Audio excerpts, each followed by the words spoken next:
hallowed be thy name. Thy kingdom come, thy will be done on earth as it is in heaven. Give us this day our daily bread, and forgive us our trespasses, as we forgive those who trespass against us. Lead us not into temptation, but deliver us from the evil one. In Christ Jesus our Lord, for thine is the kingdom, power, and glory, now and forever. Amen. Okay, we're in chapter 17, I guess. I got frozen. The computer got frozen. Oh. Yeah. So we're continuing chapter 17 in Exodus, and just for us to remember, if you want to do this as a side information on the book of Exodus, 16 and 17 is bread and water, and it seems like these are recurrent themes in the Bible. The bread comes first, then the water comes next. So 16 is manna, the bread from heaven. 17 is water from a rock. And it is not a coincidence that even the church in the weeks of Lent, last week we read the story of the prodigal son who was hungry for bread. He was hungry. And this week, last week, the week before, we talked about the prodigal son. And Sunday, that last Sunday, we read the story of the Samaritan woman who was looking for water. Not a coincidence, I can assure you that. So Exodus 16, bread. Exodus 17, water. John 6, bread. John 7, 8, and 9, water. There's these recurrent themes in the Bible. It keeps coming on and on and on.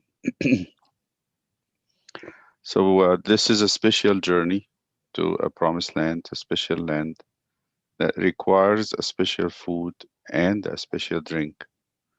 While the food might be like any other food, and the water might look like any other water and taste like any other water, but how did they come to be in that place is definitely miraculous. So, Anna, do you want to read for us Exodus 17? Yeah. I was also wondering, last week you wanted to go over like what happens when the priest goes into the Holy of Holies on Yom Kippur, and how I think like the comparison between that and the life-giving bread. yeah. I thought about it, and I thought maybe we should actually look at the tabernacle first. So for us really to understand the symbolism and the metaphors in the tabernacle and how they actually explain to us the mystery of the communion that we take. I think we need to study the tabernacle first, otherwise we will not understand. There is the space, the place where Yom Kippur happens is almost like very, very important for understanding. We cannot understand the day without understanding the tabernacle itself. That's why I wanted to postpone it until we get to the place in Exodus when we read about the tabernacle. For example, the Jews would say, or the Israelites would call the day Yom Kippur as the day on which the doors are shut. The days when the doors are shut. So, what doors? Basically, the doors of the temple or the doors of the tabernacle. So, no laity, no priests will be going in and out. The tabernacle will completely be emptied, and no one will come inside. No priest, no Levite, no regular person. Only one person that goes inside, and that's it, the high priest. So they call it. This is the only day in the year where the doors are shut. So it is very important to understand the layout of the tabernacle and what everything in it means before we talk about Yom Kippur. It's a very complex ritual that will shed a lot of light on what we know and what we think and how it represents something very deep, very profound that God wanted to say in a solemn celebration and like a very um, significant, very impressive, solemn. That's the word. So we're going to have to wait until we get done with the tabernacle. And then we will understand that the Lord's way of speaking about his body, why his body is what it is, and why it had to be given to us for life. Okay. So, okay. Then all the congregation of the children of Israel set out on their journey from the wilderness of Sin, according to the commandment of the Lord, and camped in Rephidim. But there was no water for the people to drink. Therefore the people contended with Moses and said, "Give us water, that we may drink." So Moses said to them, "Why do you contend with me? Why do you tempt the Lord?" And the people thirsted there for water, and the people complained against Moses and said, "Why is it you have brought us up out of Egypt to kill us and our children and our livestock with thirst?" So Moses cried out to the Lord, saying, "What shall I do with this people? They are almost ready to stone me." And the Lord said to Moses, "Go on before the people, and take with you some of the elders of Israel. Also take in your hands your rod with which you struck the river, and go. Behold, I will stand before you there on the rock in Horeb, and you shall strike the rock, and water will come out of it, that the people may drink." And Moses did so in the sight of the elders of Israel. So he called the name of the place Massa and Meribah, because of the contention of the children of Israel, and because they tempted the Lord, saying, "Is the Lord among us or not?" Now Amalek came and fought with Israel in Rephidim. And Moses said to Joshua, "Choose us some men and go out, fight with Amalek. Tomorrow I will stand on the top of the hill with the rod of God in my hand." So Joshua did as Moses said to him, and fought with Amalek, and Moses, Aaron, and Hur went up to the top of the hill.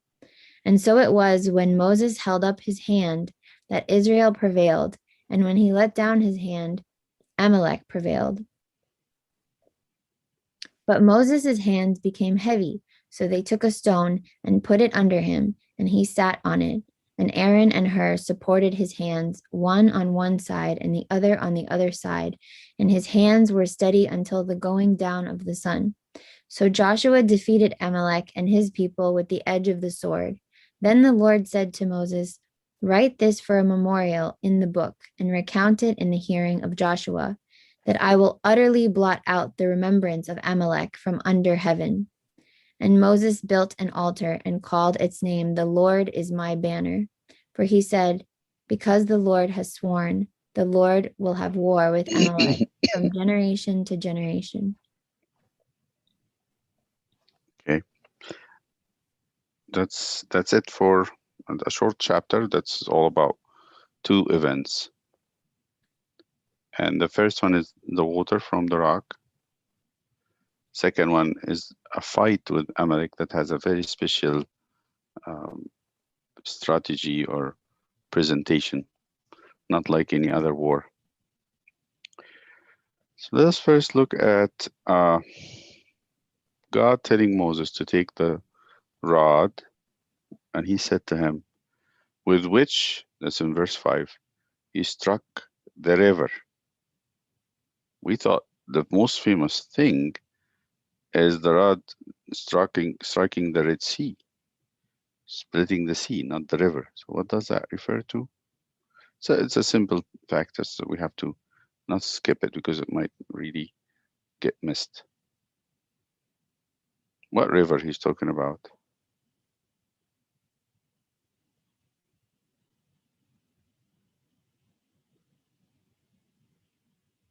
When did Moses strike any river?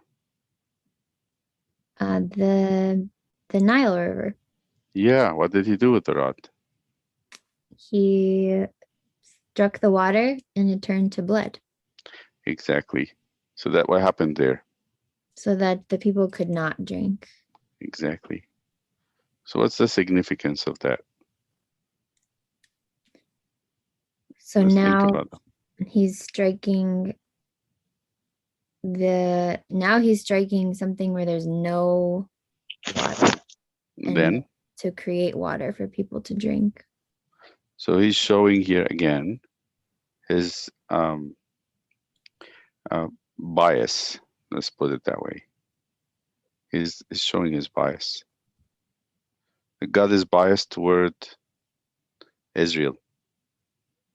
That one rod that Moses is using is going to thirst some people and quench others. So it's one rod, and out of it comes power to make people thirsty, and comes the same with the same rod, the same power will go out to quench others. And why is that? By the way, did he really do that from the beginning, or he waited until the people really got thirsty and started contending? He waited. So it's the obvious answer. He waited until his people started to be thirsty and they asked to be quenched. So God is not really spoiling Israel, but he wanted his firstborn son to know his power, his absolute supreme control over everything, every detail of their life, food, drink, guidance. And at the end of the journey, he would tell them even over their clothes or their shoes, over their lives. So everything from A to Z that he will actually take care of.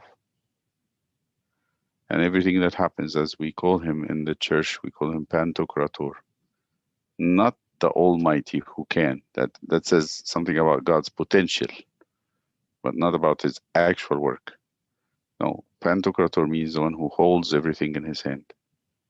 This is one of the points that keeps coming up in the journey in the wilderness. God showed himself as very powerful, but not in a spoiling way. They would have to ask, they would have to come to the point of need, and their heart will speak to God. Like he said to Moses, I've heard the groaning of my people. I have seen their um, their misery, and I came down to save them. So the heart speaks to God, the heart of a thirsty body, the heart of a hungry body, the heart of a slave. So the same staff that he made people thirsty, now it's going to make people get water. It's the same in Exodus 15 too, with the waters, the bitter water. Right? But he had him throw in a branch of a special tree. Mm. Um, then it's actually about striking a rock. Striking a rock. So when we move to the next page, he said, first of all, what did he say? Behold, I will stand before you there on the rock in Horeb. So this rock is not very far away from Horeb. What's Horeb? So that Rephidim has to be very close to, what's Horeb? Any idea? Anybody knows? Isn't that the mountain? Yes, it's the same mountain. Sinai and Horeb are two different names, and I guess two different people calling the same thing with different tongues. So Sinai is one. Sinai, that's Arabian's name. They name it Sinai. I guess the northern people of the area would call it Horeb. So there on the rock in Horeb, meaning it is where the mountain is. So you shall strike the rock and water will come out of it. So he ordered him to strike the rock. Some people say he was ordered to talk to it. No, he didn't. Now, let me just say something. So before we go so simplistic, so people read the story and say, okay, this happened once. People were thirsty. So, but they're going to go around. They're going to actually continue a journey. How is this rock, which is found in one place, be able to quench them when they're like thousands of miles away or hundreds of miles away? Will they send people to bring water from the same rock, or what would happen? St. Paul actually said what happened. St. Paul spoke about that. So people in the wilderness, when there's no water. Can we go to First Corinthians 10?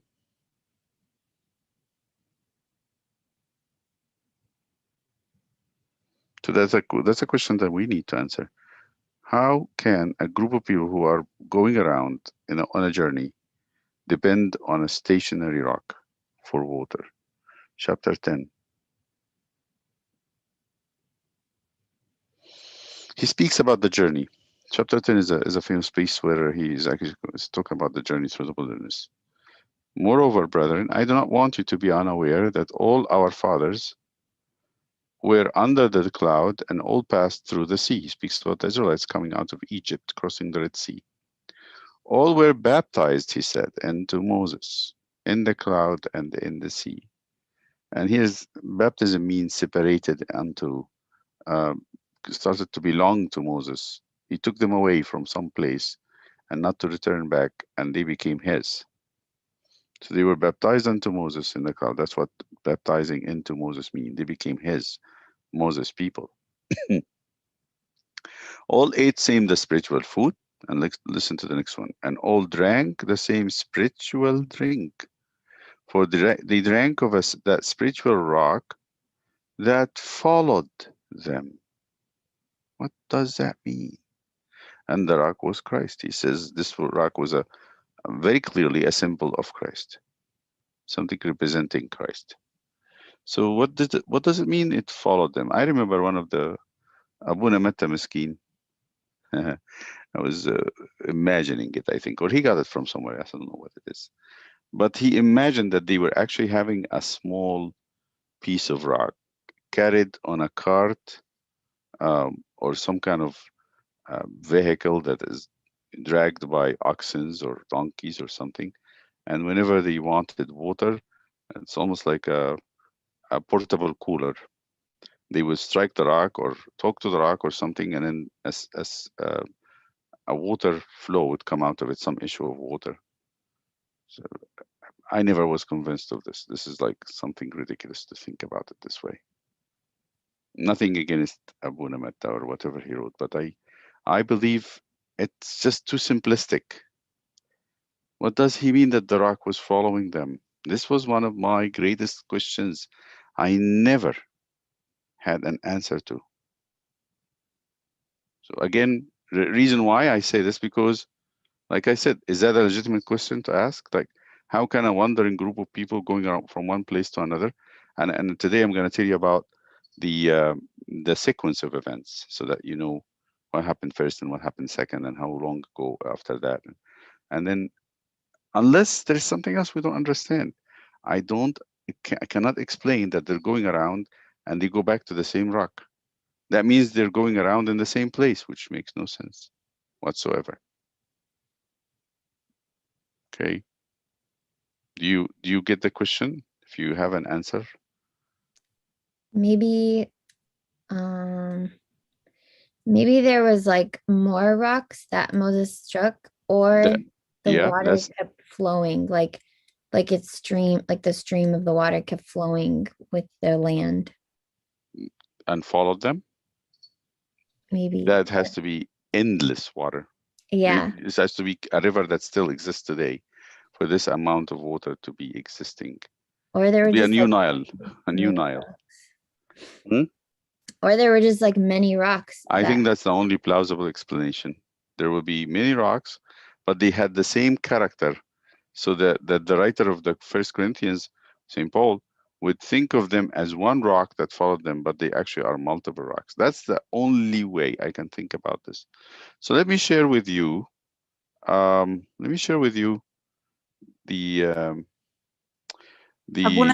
findings. Yes, go ahead.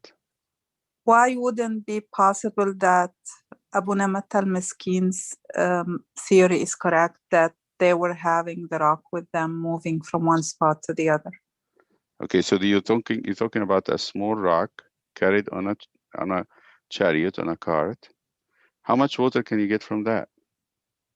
Well, happen.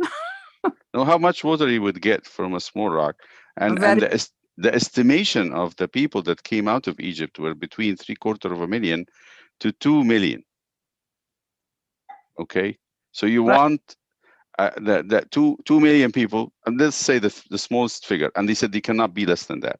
750,000 people coming out of Egypt, demanding water almost continuously, to be supplied by a coalman, a cooler, dragged by an oxen.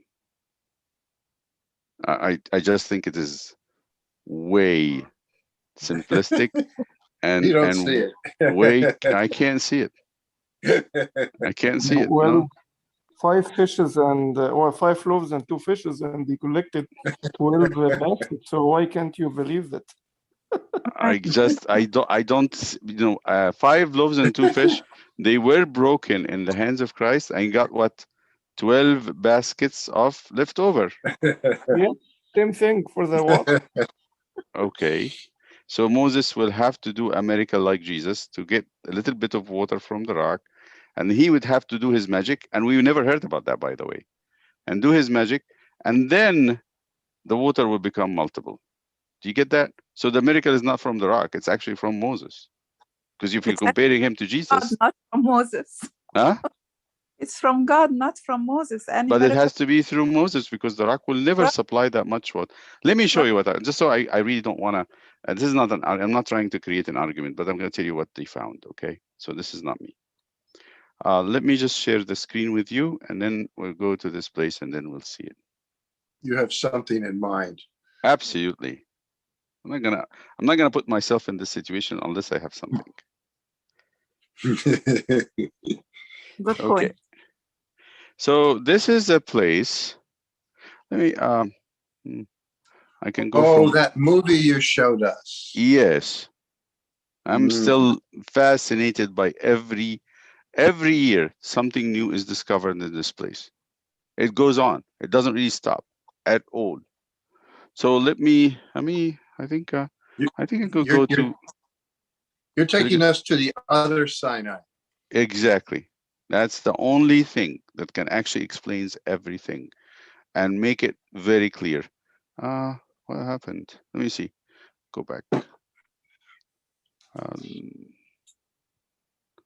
There's something wrong with my Google Earth. Let me. I'll go in on the internet, and then we can see pictures actually. Or so we'll say, and the split rock. Okay, here we go. Now it's very famous to the degree that you would not need to search for it. It's like once you start typing the words, it will come up. And just remember, it was close to the mountain. So this is let's go Huge. to images. Say it again. It's huge. It is. This is what everybody who went there took pictures of. You have innumerable pictures of this place, and why is it so significant? I'm just going to tell you. All right, so this is like one picture here. Oh, wow, there, yeah.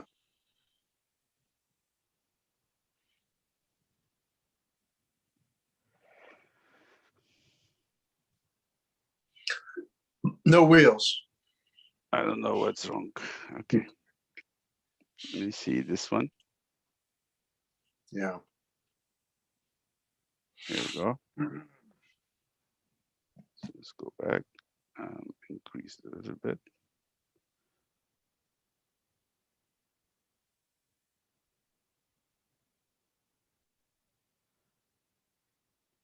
So this is a rock found behind what the Saudis know and the other people who visited this place as Horeb.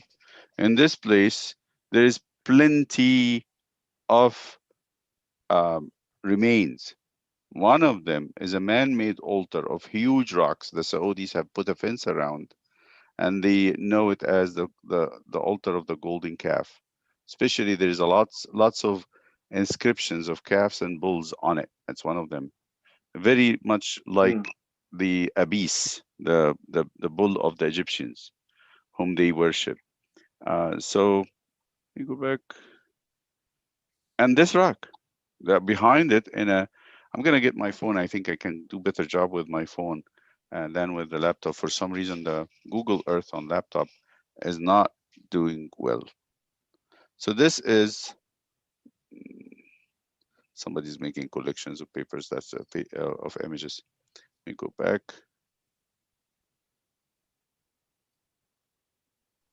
I want to use your phone. It's better. I'm gonna get my phone. 1 second. Let me go and come back.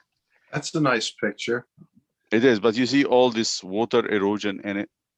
Yeah. There is lots of water erosion in this area. There is a whole big lake of 2 miles long of water collection. Let me just go get my phone and then I will show you much better pictures.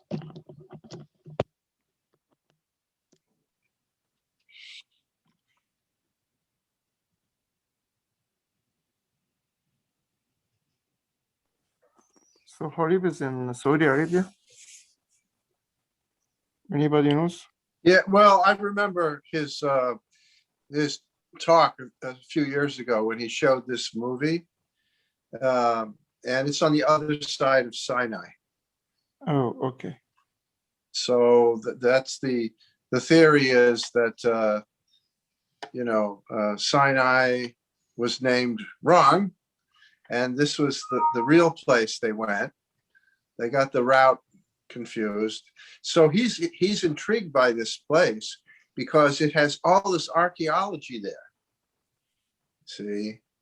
So, that's where his mind is right now. He's looking at all this while he's reading the Bible.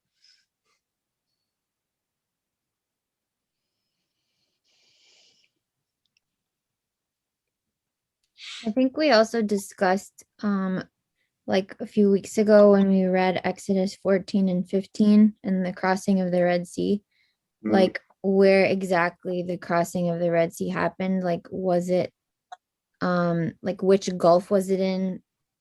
And there's like 2 little gulfs that that go into the Red Sea. So we discussed that there's certain findings and like the evidence in the Bible points to the crossing of the Red Sea happening in the Gulf of Aqaba, which would lead the people of Israel like across that part of the land into Saudi Arabia, as opposed to like being in the Sinai Peninsula.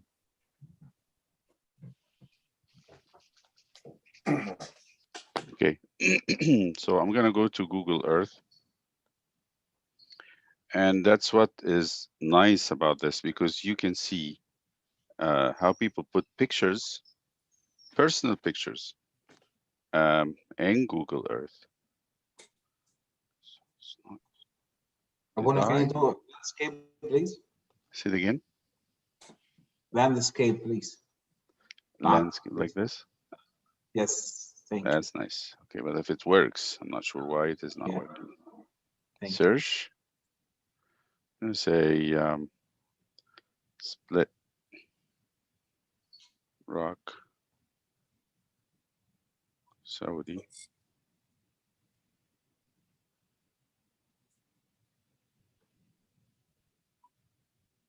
Here we go. And it's giving you the valley. Just gonna take off the picture. So if I go out of this, and then look at where the mountain is, and the Saudi knows that for sure. This is where they have all kinds of traditions link this mountain and the tombs around it to Moses. Look at this very dark. We looked at this before. We looked at this valley that looks like a kidney.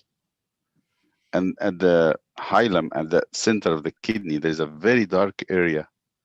It comes to a point where it becomes black, very black. I'm talking about this area here. Here. This piece here. This is the top of this mountain. They call it Jabal al-Lawz, Mountain of Almonds. And the local Bedouin, they call it the Mountain of Moses. And it's very different in color than the rest of the place. This Different kind is of rock, different kind of rock. no, it is not actually. It is granite like any other rock, but somehow it was burned when they tested the rocks. It was transitional rock like the rest of them.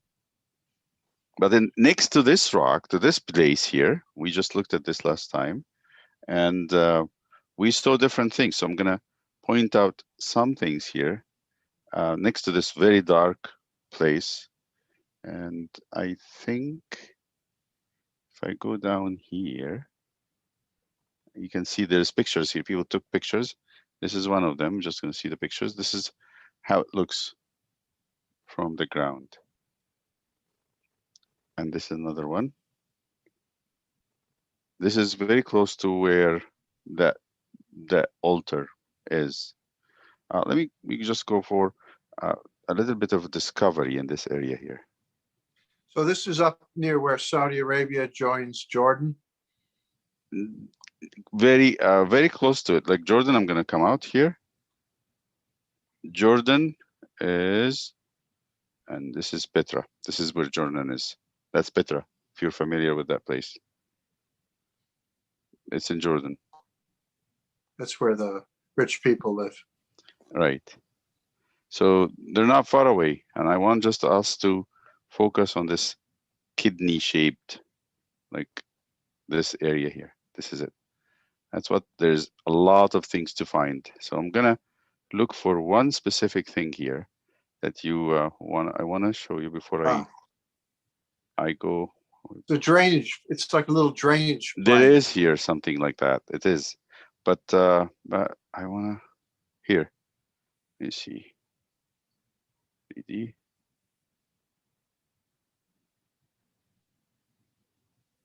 Mhm. Yeah, it's like a riverbed. It came down from the mountain. At one point or another, they said there's water coming from this mountain. Mhm. There's something here. Here it is. Look at this thing here. Let's see. Keeps disappearing on me.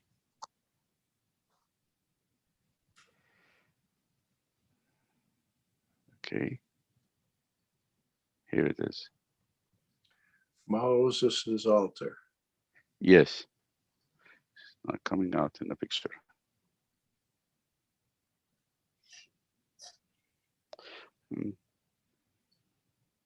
Let's go there and look at it. It's here. This thing. See, like a V-shaped stuff. Let's go back to 2D. That's a V-shaped structure on the ground next to the black mountain. Here it is. That is the center of it. There were made boundaries. So this is a low spot in the valley next to the mountain where the top of it is actually burned. And the rocks themselves, there's some videos that shows you that the rocks themselves from that black mountain, when you break them, they're regular granite inside. Just the surface is black. So this is one place, the altar of Moses.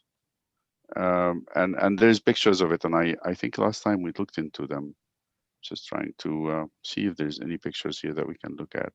I'm going to go to and then I will show you the pictures maybe from the internet.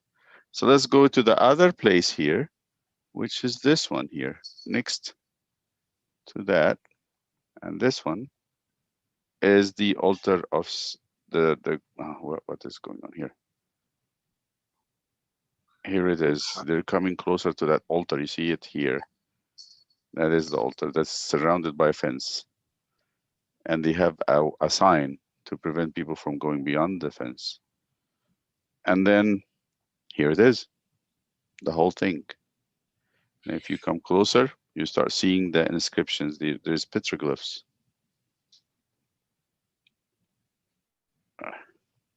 Here it is. Well, that whole thing is natural. Nobody moved those stones. No, they did. They say it is actually moved. It took a lot of people to do that. Animals too. They used huge number of animals. They followed the Egyptians' way of doing things. They were not outcrops of stones. They were not found there. They had to be moved. So this is it. See that? Yeah. That's very clearly Egyptian-like. That's the Mhm. god Abyss, the bull. When you go in the back, and the Saudis know that, when you go in the back, there's plenty of those drawings, all bulls and calves. At one point, there were like too many of them to count.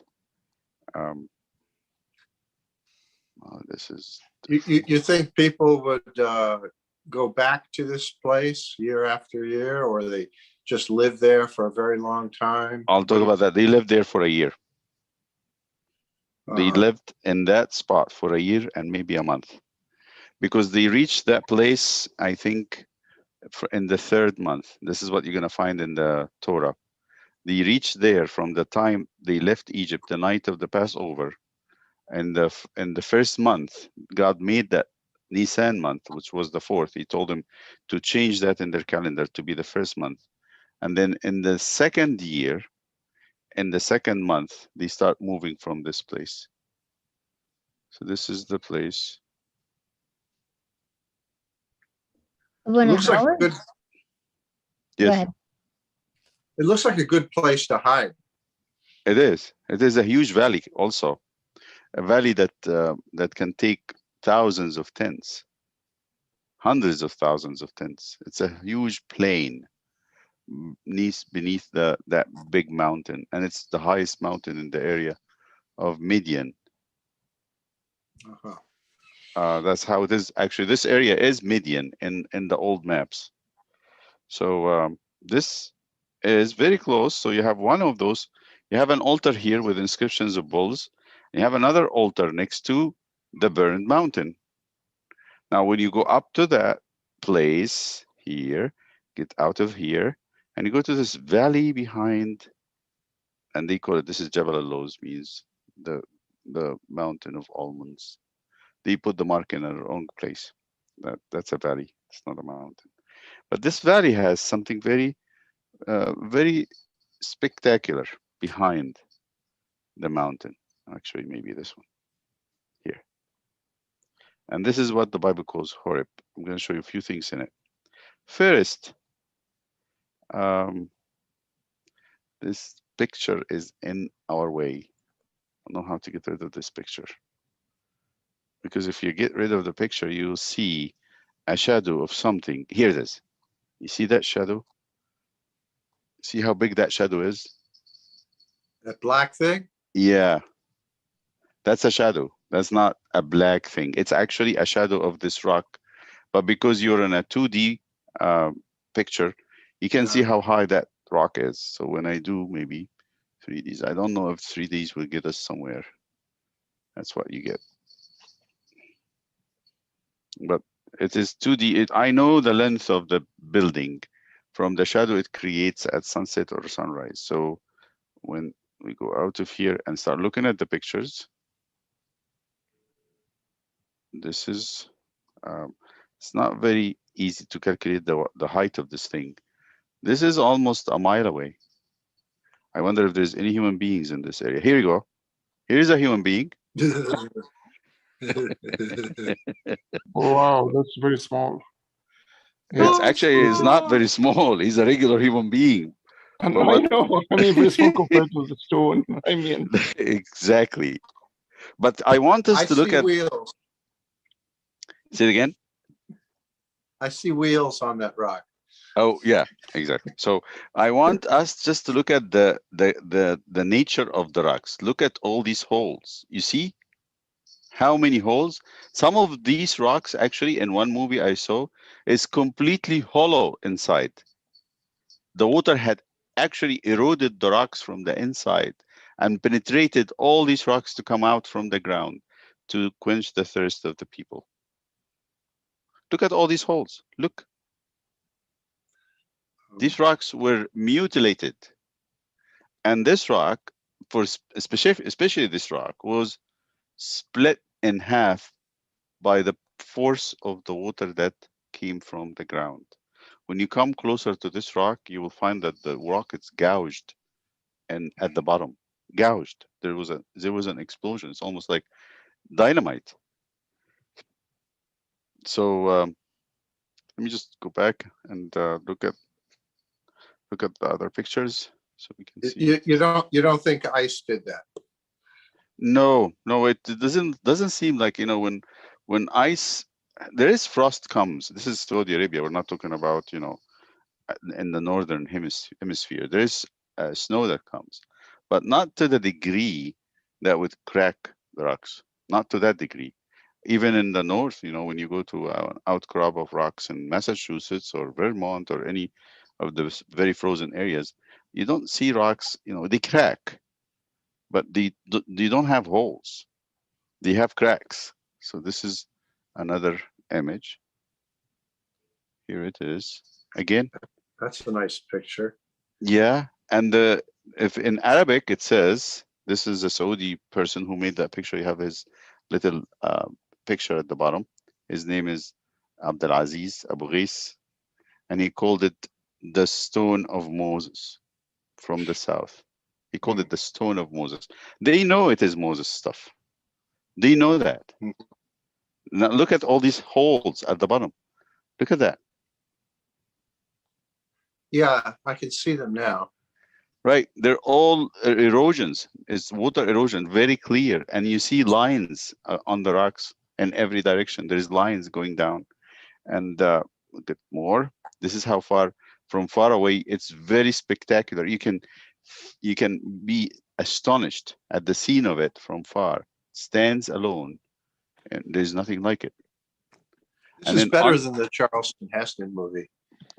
Much better, 1,000,000 times better. And there, you see underneath, there's like these red roads and red lines in the ground. This is where there's actually signs of water erosion in the ground itself, which made people are convinced this was a lake. In the time of Moses, this was turned into a lake.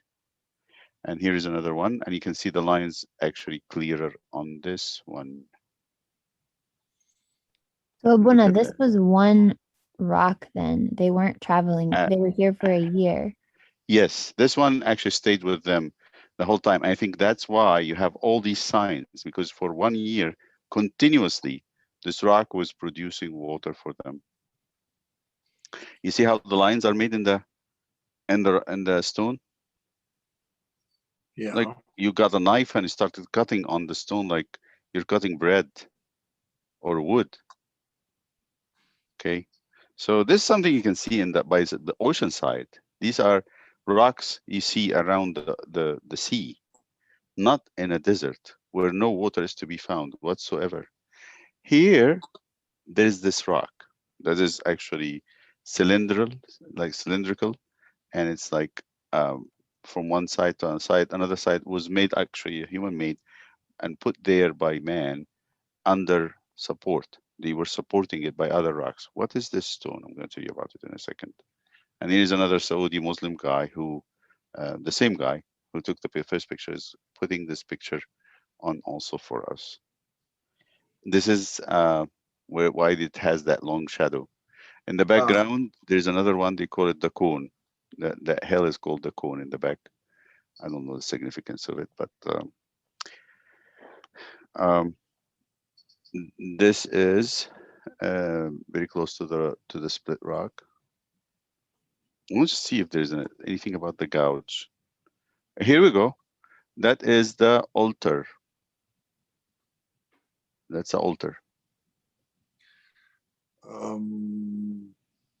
It's very it's man-made, and it is done with uncut stone. They didn't cut them. They just put them together nicely. Oh, at the top of the hill. Yeah. Yeah. And then these are camping grounds where the tents were. People usually make like a door. If they're gonna stay there for a year, they might make it a little bit nice. You make a door with 2 big rocks, and then you keep rocks around the tent to keep the tent from flying when wind comes. Abuna, Do the Bedouins live there at all? There is few Bedouins, but there's also archaeology guards. Archaeology guards that keeps. This is actually where this lake was. You can see. This is not a sand or rocks. It's a ground that was cut by streams of water going here and there. There's And a little that's- vegetation at the bottom. There's a little bit of green. Just a There- touch. I see. There is. And then sometimes you get vegetations, and if they have a good season of rain, but rain is very rare there. Very, very, very rare. It's one of the most arid places on the planet. Hmm. And this is another one from the other side. Again, Abuna, how would this stuff be so preserved? Like these rocks so preserved in their place? Like and this The- is the lake. It's preserved because it's rocks, first of all, and it's a huge rocks. For people to move it or do anything with it, they have to come intentionally with machines. You cannot do it by hand. but what about the like little rocks for the homes and stuff? Like it's arid, but is it like not windy at all? Like how do these things not move These for are not small thousands of rocks. years? I don't think wind would move these rocks. Even the ones for the homes, like the little ones that you maybe It they weren't might little. be moving them like an inch or something, but I don't think they will take them up and lift them up and throw them a mile away. Mm. It will not happen. But the medium-sized rocks, they're not going to move. So here, this is the rock I told you about before, where the altar is, and that's the plain where this rock was, and that plain we call Rephidim today, or in the Bible. There's lots of inscriptions in the area where the lake is. Lots of inscriptions. They found all kinds of inscriptions there was petroglyphs all over the place. Again, the rock from somewhere else. You see that this? You see that? Yeah. It's almost like an eggshell. You can put a person inside there. Well, when are they sending a team there? You know, like the Shroud Pontifical team. When are they I going to? know. Again, the lake. I think one of the problems is it's a problematic thing, because once this is documented as Moses' place, the Israelites will be flooding to this place to visit. Oh, They will be, of course. This is their second most sacred place after the temple. If they don't have the temple, guess where they're going to go? so if you were the Saudi government, you're thinking what? I'm thinking, no, we don't want to create problems now. I mean, all these years in the past, great enmity between the Arabs and Israel. So why would you open your country to become a tourist attraction for your enemy? How would the other Arabs think of it? And in addition to that, you're not allowing anybody to go into Saudi Arabia except by an invitation by the king or any noble person in there. Nobody can go there by just, taking a visa from a council or something. So there were no high level hush hush Saudi scientists poking around here. I don't think so. But the locals, they talk about it all the time. All the time. I wish I can go. Let me see if I can go on the internet and show you in between the two sides of the rock. Let me just see. It's if I very can. striking. It's very striking. It is. And the fact it stands like that, it stands by itself like this, like it's on a monument for everybody to see. They say you can see it from 10 miles away if you're standing in the valley. Let me go to someone. I want to see someone standing there in the center of the rock. This might be it. See if there's anything here that will show you. Oh, this is Pinterest.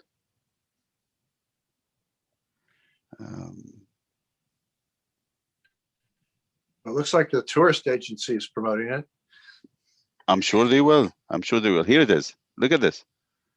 Here it is. Yeah.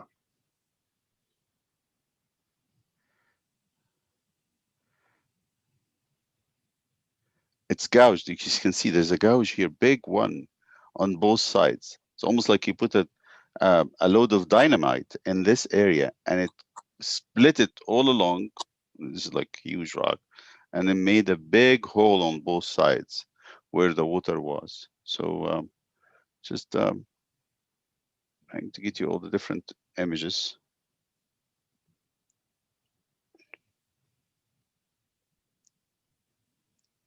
And you know that there's no sand there. It's all granite, all granite. You can have a person go in between the two sides. And the altar of Moses, this is the altar that we saw as a V shape. But there's altar under the rock. That's a different one. What is this altar? It's what we read about in chapter 17. We're going to go back and read it. So this is when you look at the mountain from a distance. That's the mountain. This is how it looks. Red granite, brown granite, and then on the top of it is a piece of black stuff. This when we come to chapter 20, we're going to read about that. And this is the one in Mount Sinai, in Sinai in Egypt. It's totally different. See, this is the one that is in Saudi Arabia. This is the one in St. Catherine. Of course, if you speak like this, the Greek will kill me, would have my head on a plate. Abuna, why did the church decide like for that place to be Sinai? Like, where did that come from? It was not the church. It just came from tradition. He said, if this is Sinai, we will find a mountain where we make a nice monastery, and this is where we, and this is, I think, by a drone.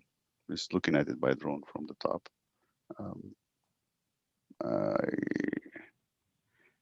Move.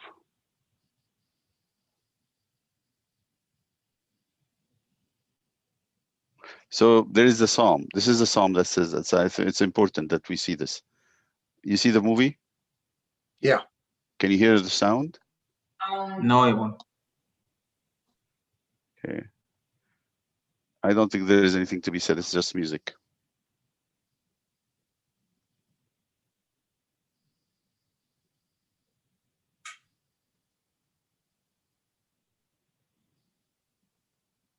Here it is.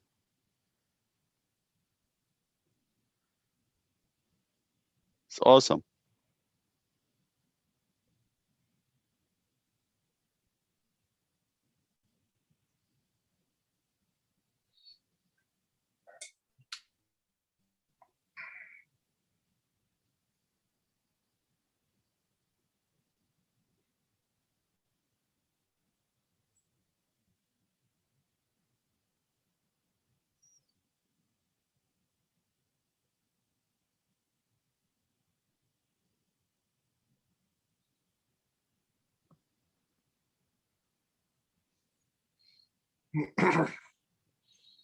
Uh-oh, it's cracking.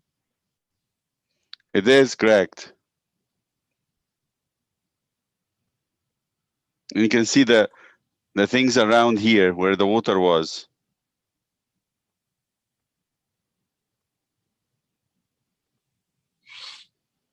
And all these holes in there, all over this place.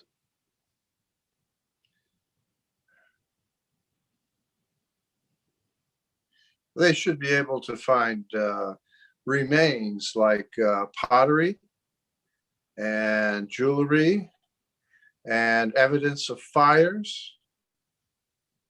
The remains of charcoal. They did find in the altar. In the altar, there's a lot of ashes and remains of animal bones.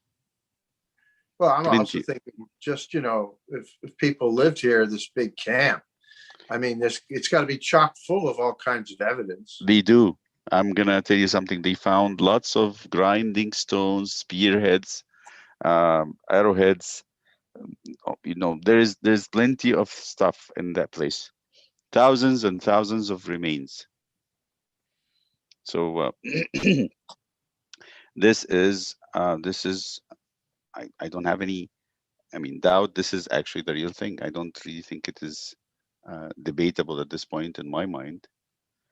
There's no other place that can actually fit that much And this is the couple that I first heard them talk about it. And then they found stuff when they camped there, they brought it back. There they are. That's how they took pictures around and videos, you know. And these are the things that they found in the script inscribed on the stones. Oh, there. wow. A menorah. That's a very Jewish. They did a lot of inscriptions in there. A lot of it. For some reason, everything is just now kept and just hushed, like you said. So that stone that I wanted to show you in the place was that altar that Moses had built after they conquered the Amalekites. So let's go back to the place where see. So When I have a quick question. Actually, this question is from Andy. He's not able to join on at this time, but he watches on YouTube, and he's wondering, what is the significance of the elders joining Moses to get the water? I think it's in like verse 5. Right. I believe it's a witness. They need to have witnesses. This is the altar. So it is next to the stone. There's an altar that Moses builds there to commemorate the victory over the Amalekites. This is the altar that the V-shaped altar is here. But this one is the altar that is under the stone. This is from Twitter. Okay. I don't know what this. It's just that place here. It's under the rock. It's a very interesting piece of stone that was carved. So that's according to Jewish tradition. You have to have it raised from the ground and slippery or sloping so that actually can let the blood trickle down. And this is where they had that altar under the rock too. And they call it Jehovah Nessi, means the memorial. God remembers to have a fight against Amalekite from generation to generation. So what is it that? Let's go back to the. Let me stop the sharing. Go back to that chapter and read a little bit from those passages again. And I'm going to go to Psalms to talk about the other verse that we need to look at. Okay, so let's go to the chapter again. When I have one more question. Yeah, sure. I'm gonna. Most probably he took them for witness. That's what I can tell you, just to be witnessing, and they will tell their families there is this happened. And just remember, in the chapter it says that God will be standing on the rock. That's very profound. He said, "I will be standing on the rock before you." So he says, I will stand before you there on the rock in Horeb, and you shall strike the rock, and water will come out of it. So the image is that the Lord is standing there on the rock, and Moses have to strike it so that it would bring water that the people will drink. It's very profound. I'm going to tell you why. Like so you they have saw witnesses. the presence of God? Yes. That Moses actually knows that their God stood in front of him when he was striking the rock. The rock was not just a single thing from far. God said, strike it. No, God was there when he was striking the rock. And he had to strike it, and this is what happened. And I'm expecting a big explosion, very dangerous stuff, and granite flying back, out of it in every direction, and a huge gush of water like Niagara Falls coming out. I mean, a smaller Niagara Falls. And so that this place will be filling in with water in maybe a matter of hour or two. So that all these people with their animals come to the edges of the lake and drink clean, cool water coming from the belly of the earth in a matter of minutes. So they don't have to stand in line, right? So they have 2 miles. They said that the 2 miles lake, and they can go to the edge of any place in that lake and pick what they need, all the water they need. What does that say about God? Yes, I'm testing you. I'm pushing you to thirst and to be humbled. But what does it say about him? He delivers. He does deliver, but when he does deliver, he's generous. He's very generous, especially with the people whom he loved and carried, and he wants to support them. So when he takes them to the most arid places, he's not going to have them, that's a very weak God who have a little rock and he expects to do more miracles with this little water. No, he's not going to do that. God's not like that. He just made an explosion, and everybody got to have their fill and more. They can go and swim in this lake.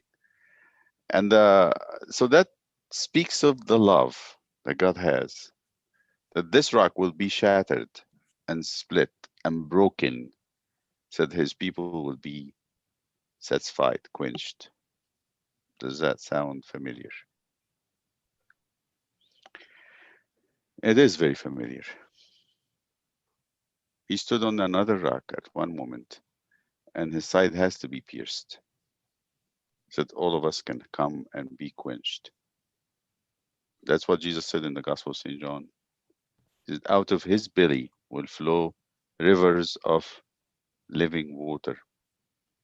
He said that to the Samaritan woman. He said to the people in the Feast of the Tabernacles in Jerusalem, chapter 8 and maybe 9. He said, whoever thirsts, let him come to me and drink. For as it is written, out of his belly shall flow rivers of living water. That's why the Gospel, St. Luke in Corinthians says, the rock was not anything. It was Christ. He was standing there. So that what unified all these rocks in the wilderness, because we're going to see this. If you go, we just read this in the movie, but let me bring it out for you. You split, he said. You split in the Psalms. The rocks in the wilderness, and water flowed like rivers. So this is going to be Psalm 78. Let's go to Psalm 78.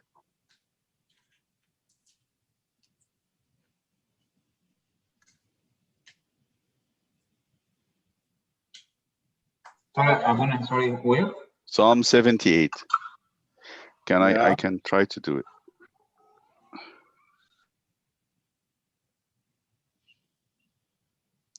Let me see if I can do this. Psalm 78.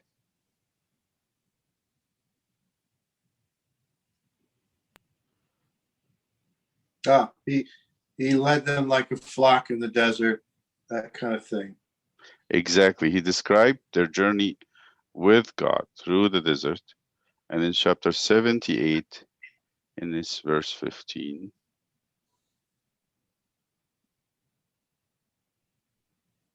it is, he split the rocks in plural in the wilderness and gave them drink in abundance like the depth.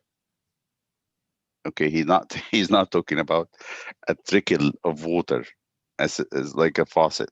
No, he's talking about a deep lake or a sweet water sea. Something very deep, something very abundant. Abundance like the depth. But he speaks about not one rock, he speaks about rocks in plural. But the writer of St. Paul in Corinthians speak about rock that followed them. And the reason why it followed them, because the same person who stood on the rock at the first time kept following them and standing on the rock, making sure that this rock will yield water whenever they needed it. Why it is significant? Because it's very simple. That image stuck in St. John's mind especially, and they knew it. The apostles, I'm sure, They had visited this rock. I am dead sure. At least St. Paul and the 12. They visited that place. Because when they speak about the cross of Christ, there's something about the cross that actually made them, and let me go there, made them get so excited about the scene, especially St. John. Let me go there and show you what St. John said about it. Like, Why you would think St. they John? went during the time with, No, I think or before. like before or after? As a pilgrimage. So when Jesus gives up the Spirit, and then here we go. Jesus gave up the Spirit, and the soldiers came to break his legs. They found that he was already dead. They did not break his legs. But one of the soldiers pierced his side with a spear, and immediately blood and water came out. And he who has seen has testified, and his testimony is true. And he knows that he is telling the truth, so that you may believe. What does he want to say? Water and blood coming from a dead person. Why is it so significant? What's the deal? We don't know. We have not tried piercing the side of, sick people or people who got traumatized. Maybe they will have some water and blood. The scene is a little bit, to John, I believe, is very different. He has this cross standing up on a hill, the hill of Golgotha, high up. And a person comes with a spear, and then he strikes the side of that. And all of it, a gush of water and blood comes out. What is that going to remind John of? Yeah. It evokes the imagery. There is an imagery in his mind that he's very familiar with. And then all of a sudden it came to him.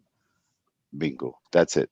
That is it. Because he knew that the Lord told Moses, I'll be standing there. I am going to be there when you strike the rock. He didn't know. The gospel did not tell us the details, but I believe he said, now I know it was the strike on him that the quenching has to happen, not the rock that he was standing on. They had to strike him, that he had to be shattered and to be mutilated, to be pierced and to be killed, so that all of us will be quenched with the Spirit. And that imagery immediately brought the chapter 17 in Exodus. It's very profound. So that is, I think, the excitement of St. John. Why he's giving this verse 35 is very excited. He's very, like, he knows that he says the truth, and I want you to believe, and I'm giving a testimony. What is the big deal? Jesus is dead. He didn't rise yet to get excited. He said, no, there's something about this you have to pay attention to. It is this hill of Golgotha, and the cross on top of it looks exactly like the rock that we saw. It stands up by itself in the middle of nowhere. You can see it from a distance, standing erect up high, and it is broken, and rivers of water came out, and all the people had to drink. And the whole point was that the Lord was there standing. So that is, I believe. You ever hear? Yeah, go ahead. You ever hear of this philosopher? He's dead now. Rene Girard. I've heard the name, yes. Yeah, he has this theory he came up with called mimetic theory, about how people have the same desires for things, and then they have conflict because they want the same thing, but it's in short supply. But then I was listening to him on a movie talk about sacrifices. And I don't know, I didn't read his books, but anyway, the thing was, he was very impressed with the Bible, because he said in primitive societies, the sacrifice in his analysis is largely to diffuse trouble. And so it brings peace to the community.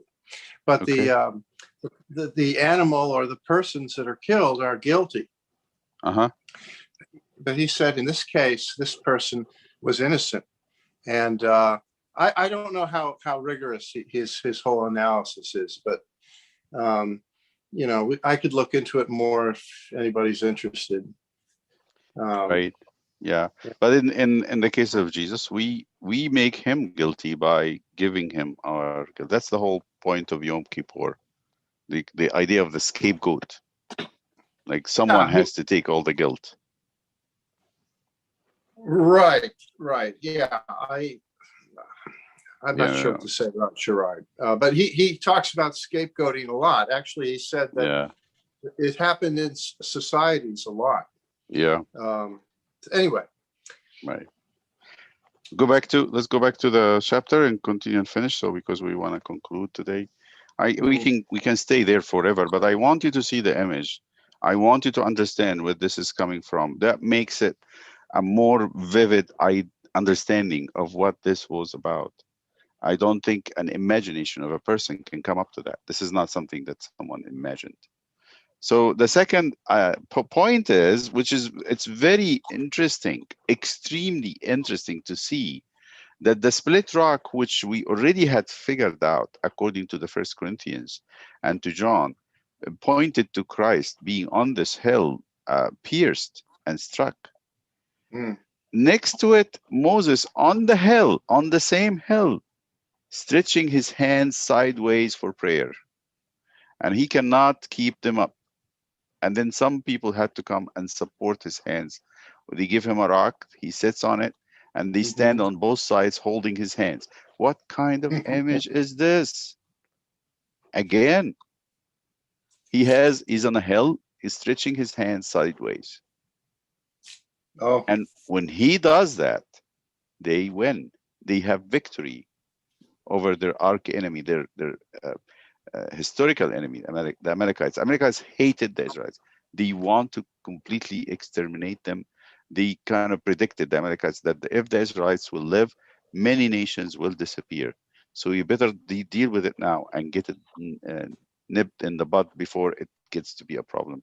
And Moses said, just catch them first before they get you. So they start the fight, and Moses spreads his hand to pray to God for them to win.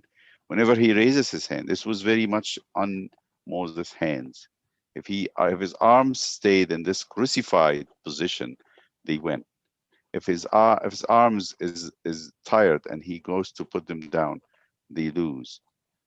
I think you understand this image. We've heard about it before. The point I'm trying to make is, why on the same place where the rock is? In the same chapter. And the altar that I showed you was built in commemoration of that, down under the rock. And I think the link is very simple. Both of them speaks about the cross. This is where Jesus is going to be crucified. So that why it is outside where the hill, the mountain is, because Jesus will be crucified outside the place where they live. He will be outcasted. He will be excommunicated. He has to be in another place, and to start his church from that place. Where Jesus will be buried, this will be the most famous church on earth in the ages to come. The Church of the Sepulchre, outside Jerusalem, the old Jerusalem, very far away from the temple. That it means that he was excommunicated for us, so that we can actually be communicated in him with God. That's another talk. But I want to say that this two images, the image of the rock, split rock, and the image of Moses splitting his hands and the sign of the cross, are very much related, because at the same time, people will be quenched by that, and also will have victory over their enemies, one in the same place, one in the same time. And that is this chapter. I need you, if you have any questions or additions, or you want to say something about this, please go ahead. Is it like it's like twice the image of the cross?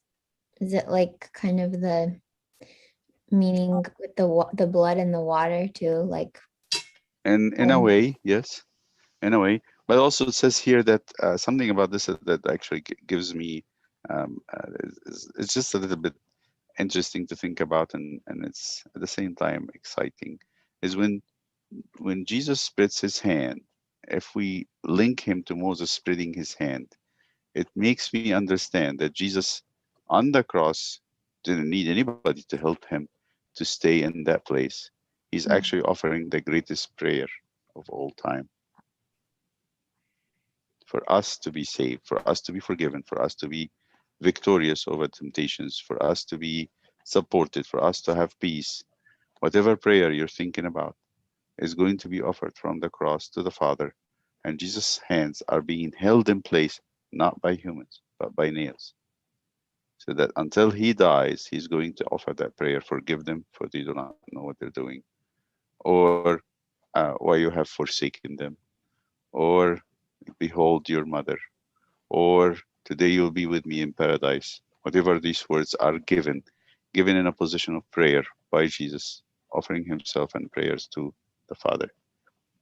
And that's what Moses is actually giving us. He's saying, my hands has to stay in this place for them to have victory. My hands has to be spread for them to live and to survive and to overcome annihilation.